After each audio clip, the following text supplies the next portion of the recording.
Shalom Elohim, haleluya, puji nama Tuhan, semangat pagi, Bapak Ibu Saudara yang dikasihi Tuhan kita, Yesus Kristus. Jumpa lagi bersama saya Pendeta Samuel Mabuntu dalam Renungan Pagi ke 2656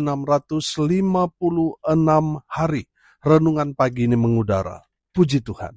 Bapak Ibu Saudara yang dikasihi Tuhan, sebelum kita membaca, mendengarkan, dan merenungkan firman Tuhan hari ini, mari kita berdoa, minta pimpinan Roh Kudus. Kita berdoa. Bapa di surga, berbicaralah kepada kami semua. Pakai firman Tuhan ini untuk menegur kami, menasihati kami, meneguhkan iman percaya kami, dan memberkati kami semua. Di dalam nama Tuhan Yesus yang adalah firman Allah yang hidup, kami berdoa. Amin. Haleluya.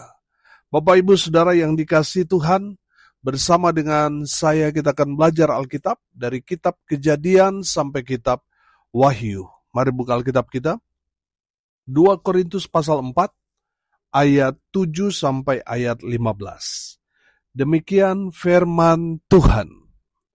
Tetapi harta ini kami punyai dalam bejana tanah liat, supaya nyata bahwa kekuatan yang melimpah-limpah itu berasal dari Allah, bukan dari diri kami.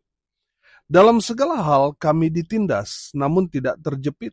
Kami habis akal, namun tidak putus asa. Kami dianiaya, namun tidak ditinggalkan sendirian. Kami dihempaskan, namun tidak binasa. Kami senantiasa membawa kematian Yesus di dalam tubuh kami, supaya kehidupan Yesus juga menjadi nyata di dalam tubuh kami. Sebab kami yang masih hidup ini terus-menerus diserahkan kepada maut karena Yesus, supaya juga hidup Yesus menjadi nyata di dalam tubuh kami yang fana ini.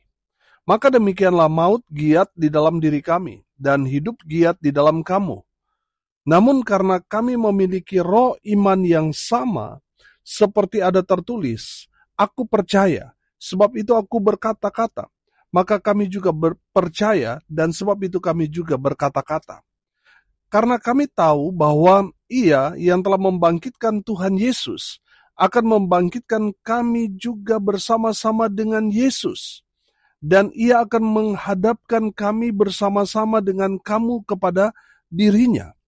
Sebab semuanya itu terjadi oleh karena kamu, supaya kasih karunia yang semakin besar berhubung dengan semakin banyaknya orang yang menjadi percaya, menyebabkan semakin melimpahnya ucapan syukur bagi kemuliaan Allah. Amin. Firman Tuhan, haleluya. Bapak Ibu Saudara yang dikasihi Tuhan, harta yang dimaksudkan di sini adalah Yesus Kristus yang adalah harta sorga. Amin. Haleluya. Firman Tuhan berkata bahwa harta yang kita punyai ada dalam bejana tanah liat. Bejana tanah liat itu sangatlah rapuh.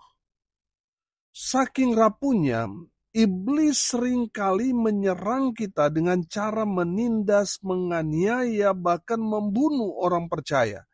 Tujuannya supaya orang percaya meninggalkan iman percaya mereka.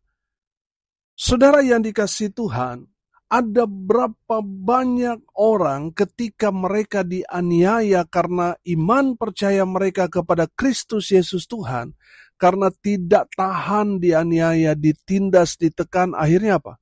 Menyangkal. Bapak Ibu Saudara yang dikasihi Tuhan, kita harus kuat iman kita kepada Tuhan. Amin. Apapun yang terjadi, kita harus tetap bertahan sampai akhir hidup kita kepada iman percaya kita kepada Yesus Kristus Tuhan. Haleluya. Saudara yang dikasihi Tuhan, sekali lagi mari kita baca ayat 7. Tetapi harta ini kami punyai dalam bejana tanah liat, supaya nyata bahwa kekuatan yang melimpah-limpah itu berasal dari Allah, bukan dari diri kami. Haleluya. Saudara, dari firman Tuhan ini kita belajar. Yang pertama, kita harus selalu andalkan Tuhan dalam kehidupan kita. Amin. Saudara, kita tidak boleh mengandalkan diri kita sendiri manusia. Karena apa? Kita begitu rapuh. Saudara dengar baik, kita harus selalu andalkan Tuhan dalam kehidupan kita. Amin. Kalau kita andalkan Tuhan, itu menandakan Tuhan ada di depan kita. Dia akan menjaga, dia akan menjadi perlindungan kita. Sehingga serangan-serangan kuasa kegelapan, iblis yang mau mencoba menghancurkan bejana tanah liat kita, itu tidak dapat menyentuh kita. Kenapa? Karena kita mengandalkan Tuhan. Tuhan yang ada di depan kita. Amin. Haleluya. Sehingga kita aman, kita tenang, kita nyaman. Karena Tuhan adalah perlindungan kita. Tuhan adalah yang kita andalkan. Haleluya. Bapak Ibu Saudara yang dikasihi Tuhan, dari kebenaran firman Tuhan ini kita dapat melihat bahwa kekuatan yang melimpah-limpah itu berasal dari Allah, bukan dari kita manusia yang terbatas, yang rapuh ini. Kita harus andalkan Tuhan dalam kehidupan kita. Amin. Firman Tuhan berkata, orang yang mengandalkan Tuhan diberkati Tuhan. Amin. Haleluya. Bapak Ibu Saudara, kalau saudara mengandalkan manusia, berapa sih kekuatan kita? Berapa lama sih kita hidup di dunia ini? Kalau kita mengandalkan manusia, orang kaya, bos kita, mungkin sahabat kita, relasi, koneksi kita, itu terbatas. Kalau saudara mengandalkan Tuhan, saudara mengandalkan kekuatan yang tidak terbatas. Amin. Dan saudara akan melihat, Tuhan akan menjaga, melindungi, memelihara, dan memberkati saudara. Orang-orang yang mengandalkan Tuhan diberkati dengan luar biasa. Amin. Haleluya. Saudara, tanda orang mengandalkan Tuhan apa? Dia selalu datang cari Tuhan. Amin. Tanda orang mengandalkan Tuhan, dia selalu berdoa. Dia punya hubungan dengan Tuhan. Dia selalu baca firman, mendengarkan firman Tuhan. Dia selalu aktif dalam kegiatan pelayanan. Itulah orang yang mengandalkan Tuhan. Orang yang tidak mengandalkan Tuhan itu orang sombong. Contohnya apa? Mereka tidak gereja. Mereka tidak berdoa. Mereka tidak mau mendengarkan kebenaran firman. Itu orang sombong. Orang yang tidak mengandalkan Tuhan, mereka satu saat nanti akan hancur binasa. Saudara yang dikasihi Tuhan, saudara dan saya, orang percaya, harus mengandalkan Tuhan dalam kehidupan kita. Supaya Tuhan jaga, Tuhan lindungi kita, Tuhan pelihara kita, Tuhan Yesus memberkati kita. Amin. Haleluya. Yang kedua, dari firman Tuhan ini kita belajar bahwa kita harus hidup di dalam Tuhan. Amin. Saudara yang dikasihi Tuhan, kalau kita hidup di dalam Tuhan, kita aman. Kita tenang. Karena Tuhan ada bersama-sama dengan kita. Tapi kalau kita di luar Tuhan, kita ada dalam bahaya. Bapak Ibu Saudara yang dikasihi Tuhan, jangan menjauhkan diri dari pertemuan-pertemuan ibadah. Saudara yang dikasihi Tuhan, kalau saudara jauh daripada Tuhan, saudara ada dalam bahaya. Kalau saudara kawanan domba, terus saudara berjalan sendiri keluar dari kawanan saudara, saudara ada dalam bahaya. Serigala, singa, harimau, binatang buas yang lain sudah mengintip saudara dan mencari celah untuk membinasakan saudara. Makanya saudara harus ada dalam komunitas saudara. Harus ada dalam persekutuan supaya saudara aman, tenang. Karena saudara ada bersama dengan Gembala Agung, yaitu Yesus Kristus Tuhan kita. Haleluya. Saudara yang dikasihi Tuhan, kalau kita hidup di dalam Tuhan, kita aman. Amin. Walaupun memang, kalau kita hidup dekat dengan Tuhan, bukan berarti bebas dari masalah. Pasti ada saja tantangan, ada serangan, ada pergumulan, persoalan yang menghantam kita. Tapi saya mau katakan, orang yang hidup di dalam Tuhan, dia tetap aman. Amin. Walaupun ada banyak serangan. Sebab Tuhan yang menjaga dia. Tuhan yang akan melindungi orang-orang yang hidup dalam Tuhan. Haleluya. Saudara yang dikasihi Tuhan, bejana kita begitu rapuh. Makanya kita harus hidup dalam Tuhan. Supaya betul-betul kita merasakan perlindungan Tuhan yang sungguh nyata terjadi dalam kehidupan kita. Amin. Haleluya. Saudara yang dikasihi Tuhan, yang ketiga dari firman Tuhan ini kita belajar bahwa kita harus menjaga iman kita supaya tetap teguh sampai akhirnya kita menutup mata. Saudara yang dikasihi Tuhan, ada banyak orang ketika mereka diserang imannya, ketika mereka ditekan, mereka nggak kuat, saudara, dalam iman, akhirnya apa? Goyah, saudara. Banyak orang kan mau cari aman. Akhirnya apa? Kompromi dengan dosa. Bapak Ibu Saudara yang dikasihi Tuhan, kita harus menjaga iman kita. Walaupun kita terus diancam.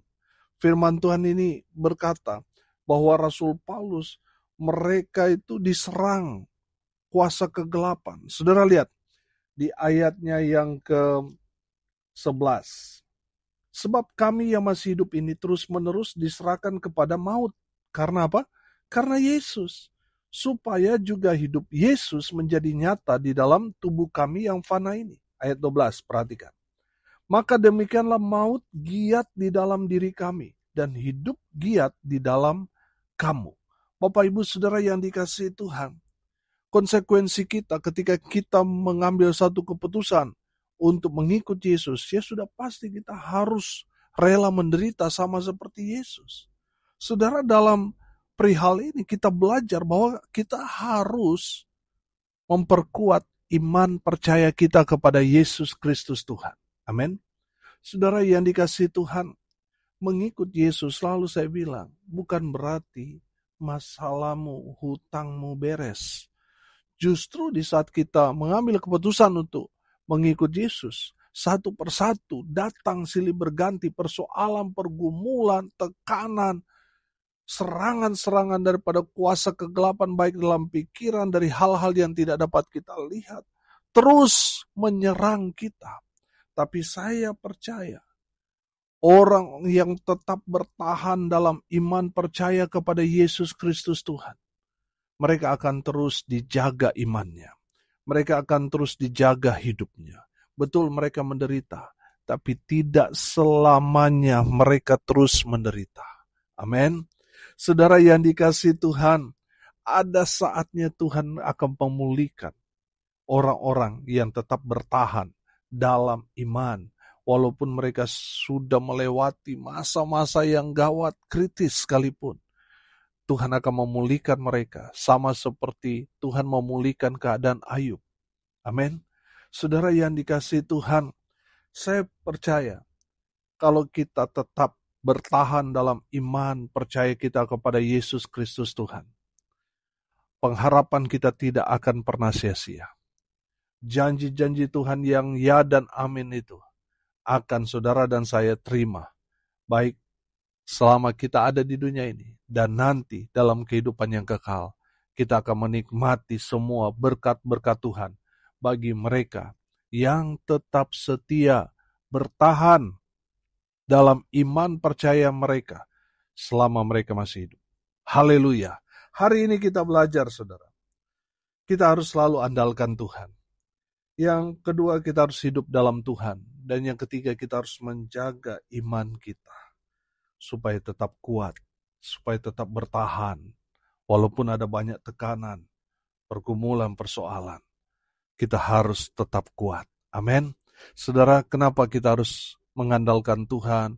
Kenapa kita harus bersandar kepada Tuhan, harus hidup dalam Tuhan? Kenapa kita harus terus menjaga iman kita supaya tetap setia, tetap teguh?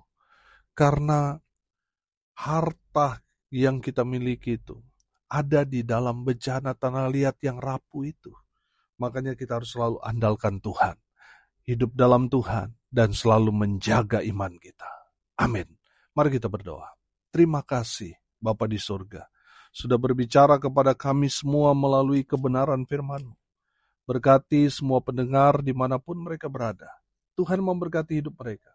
Rumah tangga mereka diberkati, usaha, pekerjaan, pelayanan mereka dibuat beruntung, berhasil dalam segala hal. Mereka yang sakit Tuhan sembuhkan, mereka yang lemah Tuhan kuatkan, Tuhan hibur mereka yang berduka cita. Dan hamba berdoa, Biarlah berkat surga turun memenuhi semua pendengar. Bapak, Ibu, Saudara yang dikasihi Tuhan, arahkanlah hatimu kepada Tuhan, dan terimalah berkat dari Tuhan Yesus. Tuhan memberkati engkau dan melindungi engkau. Tuhan menyinari engkau dengan wajah-Nya dan memberi engkau kasih karunia. Tuhan menghadapkan wajah-Nya kepadamu dan memberi engkau damai sejahtera. Di dalam nama Tuhan Yesus, sumber daripada segala berkat. Yang percaya diberkati Tuhan, katakan amin. Puji Tuhan. Bapak, Ibu, Saudara yang dikasihi Tuhan, kalau saudara merasa diberkati melalui renungan pagi ini, bagikan juga kepada saudara-saudara yang lain, supaya mereka juga diberkati, karena untuk itulah kita dipanggil, untuk jadi berkat. Salam kasih dari Bali. Saya Pendeta Samuel Mabuntu. Sampai jumpa besok pagi. Tuhan Yesus memberkati kita semua. Haleluya.